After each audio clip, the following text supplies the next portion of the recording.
What's good, everybody? Welcome in to the Early Edge in 5 more best bets for the night in sports. Hopefully, you all caught our brand new golf show at 3 p.m. Eastern time. We just finished that up. If you didn't catch it, I encourage you to do it before tomorrow morning as we get you set for the Sony Open. But we will have more picks right here for golf because let's bring in the stars of the show. You know, you love them. The Speculator, EC, they are both here like they are every single weekday. Gentlemen, we have no time to waste. So, Speculator, what a shock. You had a green check mark next to your name yet again today. So, you know the rules. You get to go first. What do you like? Hey, we're just trying to get one more check mark each day. But first, Coach, I got to give a little shout out to EC for a 3 for 3 yesterday. Got to give credit where credit is due. But tonight we're going for Pacers +5 against the Knicks. We talked last week about how the Pacers are undervalued in the market. And these two teams are only one game in this between each other in the standings, and their offensive rating is only a 1 point difference in favor of the Knicks. The last time these two teams played in December 18th in Indiana, the line was Knicks -1. So essentially what you're telling me is there's 4 points of value for MSG. That's a little too high for me. So last game ended with Knicks winning by 3 points. Our SportsLine AI model has the exact same outcome tonight. This game is really going to come down to one thing, and they're not called the Pacers for any reason, but it's going to come down to pace. The thing is the Knicks forced the Pacers to play a slow game last time, and if the Pacers can get long rebounds and push the pace and get open threes and transition buckets, this is going to cash. All right. I love the Pacers. I could not believe this number. I almost played the Pacers on the morning show, to be honest with you. This is a crazy number. It really is for how good the Pacers have been playing. Now, EC, last night, I got to be honest with you. I felt like you last night. I had to grit my teeth. I was so angry. When you have a 5-point lead and you got the right side of this, you had Donovan Mitchell. That was easy cash. You said yesterday on the show, he's going to score over that number by himself just in points. And you were right. He went over 40. I had the Cavs and the Sixers in a parlay. Sixers, I nailed it. How do you have a 5-point lead and you give up a 7-point possession? I've never seen that happen before. Without touching the ball, the Cavs fell behind by 2 and then ended up losing the game. I was furious. What did you think about that? Well, I was just happy that I hit my Donovan Mitchell pick, so I just stopped following the game, Coach. I'll be honest with you. I was on to other games at that point. See, Spector, we're a team. We're a crew. I think about you, you think about me, but apparently EC's on his own island. But since he went Coach, wait a second. I was just enjoying my 3-0, and I appreciate it, Speculator. Thank you for the kind words. I was savoring my moment here. I was just getting ready to give you a compliment if you would have let me finish, but you ruined my flow. Can I start over? Yes, please.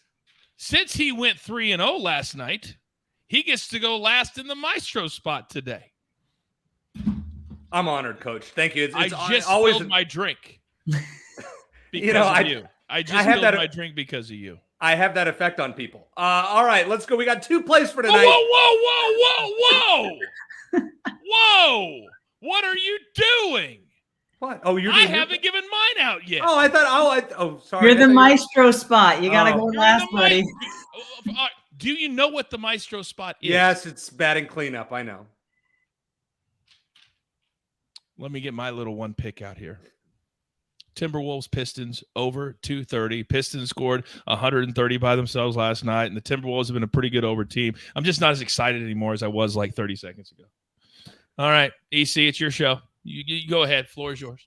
Well, Coach, I appreciate it, and sorry to almost ruin my Maestro spot here. I have 2 plays tonight. I am, I'm 3-0 last night. We got back on track after that savage beat of Morikawa on Sunday, which I know you won, and that almost even worse beat of the overline or the underline on Monday night, which I know you had the over. So you know what? It was I needed to get back on track, and I feel like tonight we're going to keep rolling.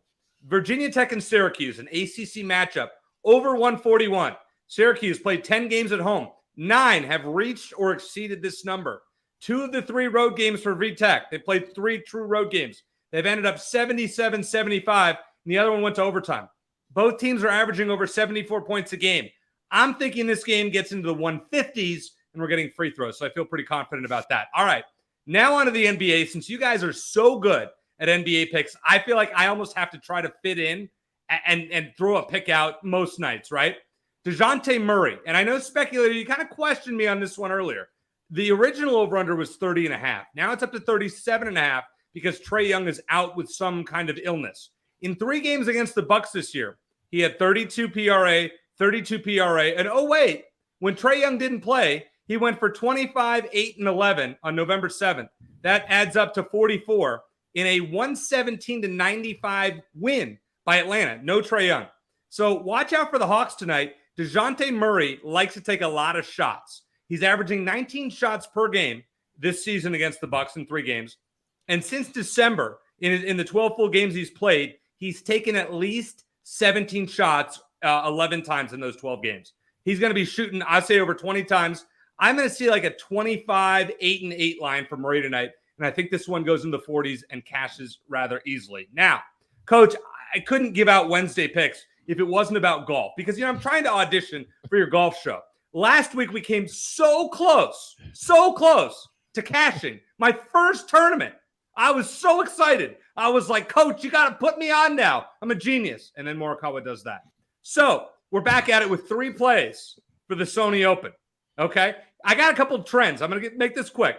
8 of the last 9 winners played in Kapalua in the Tournament of Champions. Cam Smith, 2020, only one that wasn't. The last 10 winners, I found this one. Last 10 winners had a T4 or better in at least one of their last 4 starts. So there are 7 golfers that fit that trend. I'm going to pick 2 of them. Brian Harmon, the short lefty, who is always kind of fun in shorter courses. 8 of his last 9 made cuts at the Sony Open, including a 4th place in 2018, 2 second-place finishes in the fall. We're going to play him at 16-1. Russell Henley, who pulled a Morikawa last year, blew a 5-shot lead on the back 9 to Hideki Matsuyama and lost, but he won here in 2013. He won at Mayakoba in the fall, so he doesn't have the Morikawa jinx on him. 5 top 20s and 10 appearances at the Sony Open. And then I'm going away from the trend. The guy that I liked, because I know he's not a great putter, but Corey Connors, 22-1, top 40 in all 4 starts here. 3rd, 11th, and 12th in his last 3. I'm riding those 3 and just trying to audition, Coach, to get into your golf show. The chat is crushing you right now. Joe says, right. quote, I'm going to make this quick. Ha, ha, ha, ha, ha. The other one that I liked, Rex says, EC keeping Coach on the edge. I thought buckets was a problem. Wow, you've entered into the buckets category. And the last one that I like a lot, Mike says, does Coach actually hate EC? LOL. I mean, hate's a strong word. I mean, put up with, tolerate. Those are some words. What's some other words, Speculator? You're our lead data scientist. Hey, I'm a data scientist, not a wordsmith over here. But I do want to say real quick, I've seen 2 comments on Pacers at 4.5. I like the 4.5 still. Like I said, I think Knicks win by 3 at the most. So you still get a 1.5 edge there. And on the over, our model is at 227. So I think the line is 226.5. So only a half-point edge there. I'm not too big on the over for the Pacers Knicks game either. All right, there you go. And somebody said that mine went up to 232 at some books. I wouldn't go any higher than that. We have seen lately that the numbers have been coming right down. They're starting to become pretty efficient. But the Pistons, terrible at defense. Terrible. They gave up 140 some last night to the Sixers. So there you go. EC, if it's okay with you, can I do the recap? Coach, it would be my pleasure. Okay. Thank you very much. I appreciate that. Grab your paper, grab your pencil. Here is the recap. And just like he took up the entire show with his explanation, he's taking up the entire screen with his picks. Virginia Tech, Syracuse. Love that play. All kidding aside. Over 141. Then Dejounte Murray never met a shot he didn't like. Let's go over 37.5 points, rebounds, and assists. And then how about a little sprinkle on 3 outrights? And by the way, my guys on the golf show, they love all 3 of these players, by the way. Then Pacers +5 from the Speculator. And then I'm on the Timberwolves Pistons over 230. That's a 7 p.m. Eastern game. So you'll be done by 9:30 and maybe play one of the late games with that cash that you're going to get at the pay window. And don't worry, for all you that love the golf show, EC will not be on that show anytime soon. Just trust me on that. With that being said, there's only one thing left to do. And I believe you all know what that is. You've got your marching orders. Let's take all of these tickets straight to the pay window for my entire crew. Love them all. Sort of. EC, Speculator, Snake behind the scenes. I am the coach. Damn it. Do we have a good time? But we can only do it with you. I say it all the time. We grind for you so we can win with you at the early edge, where sometimes we do it in 5. Good luck.